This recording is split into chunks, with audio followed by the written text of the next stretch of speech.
नमस्कार दोस्तों, मैं Lalita Agarwal PSSM blessings audio team Kolkata से बोल रही हूँ।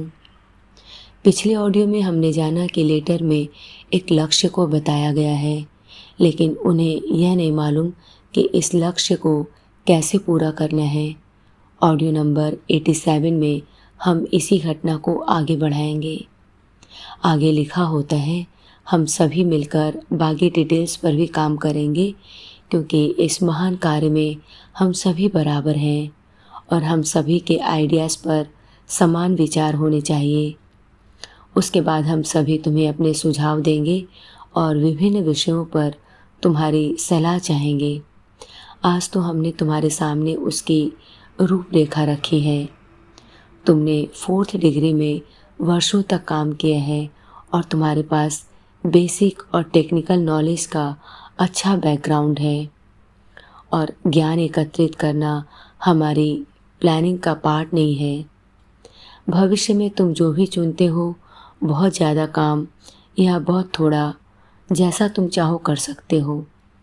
यह आध्यात्मिक परसेप्शन का विकास है। आध्यात्मिक इच्छा खुलती हुई दिखाई देती है, जो हमारे लिए सबसे बड़ी ज़रूरत है और तुम्हारी भी। इन 2 जगहों पर सहायता के लिए हम तुम्हारी तरफ देख रहे हैं।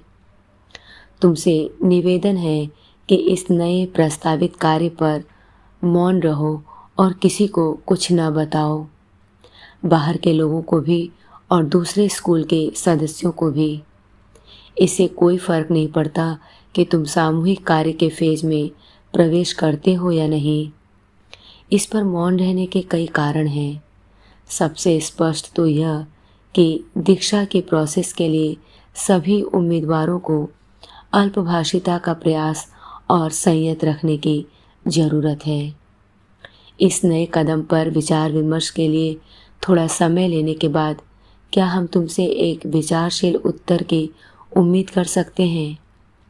जितनी जल्दी हो सके और जब भी तुम्हारे लिए उत्तर देना उपयुक्त हो, हम जाते हुए शरद ऋतु में इस काम के शुरुआत की उम्मीद करते हैं, क्योंकि हम उस समय का पूरा लाभ उठाने की स्थिति में होंगे जब सूर्य उत्तर की तरफ मूव करता है। हम इस बात को लेकर भी चिंतित हैं कि तुम इस विचार को ग्रहण करने के लिए या समूह के उपक्रम को लेकर किसी भी तरह की बाध्यता महसूस न करो, न ही आर्किन स्कूल के कर्तव्यों के हिसाब से और न ही व्यक्तिगत निष्ठा की वजह से। अगर इन सब के आधार पर हम इतनी कठिन साधना में प्रवेश करते हैं तो यह गलत होगा। यह स्वीकार्यता सिर्फ अंतरात्मा की पहचान पर निर्भर होनी चाहिए कि यह हमारा दूसरा आवश्यक कदम है।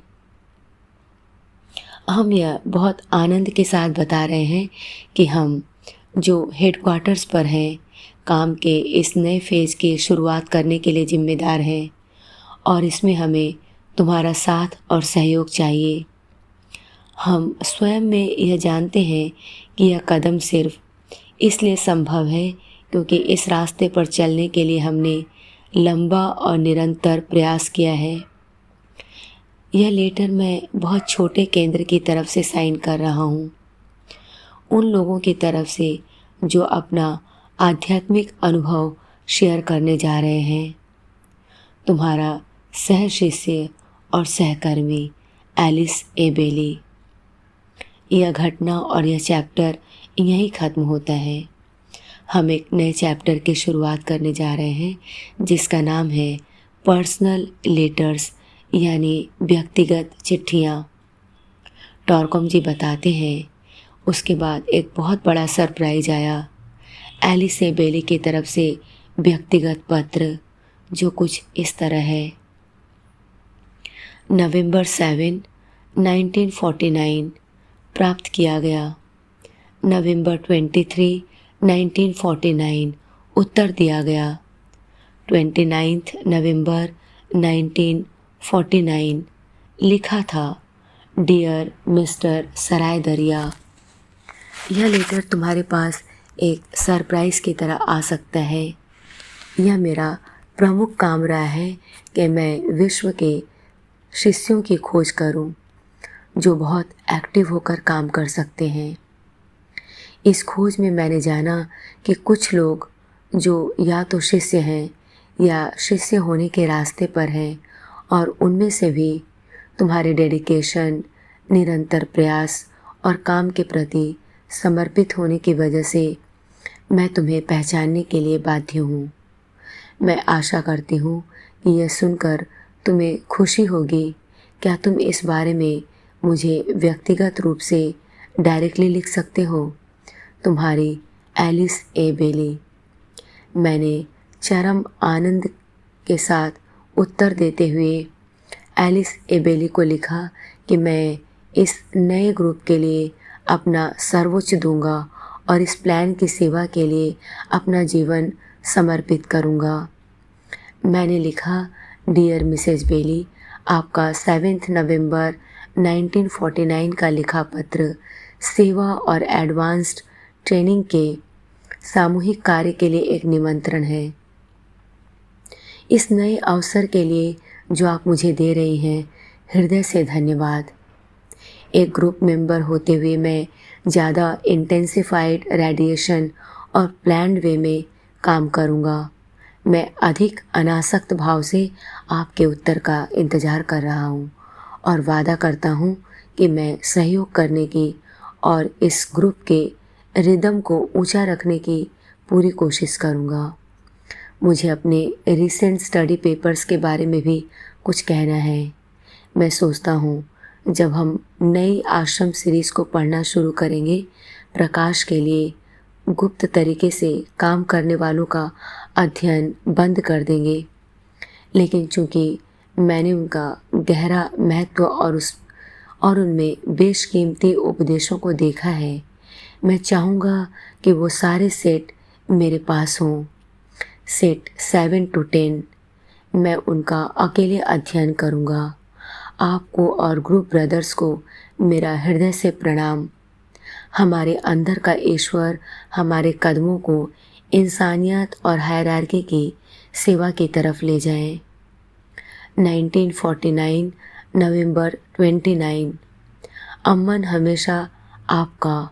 एच सराय दरिया, एलिस ए बेली, दिसंबर 15, 1949 में गुजर गई और ग्रुप कई सालों तक चलता रहा। जनवरी 31, 1950 को मैंने विक्टर फॉक्स आर्किन स्कूल के एक सेक्रेटरी को यह पत्र लिखा। डियर मिस्टर वी फॉक्स, मैंने सबसे पहले आपको एक पत्र के द्वारा जाना था जो आपने मुझे 27 फरवरी 1946 को लिखा था।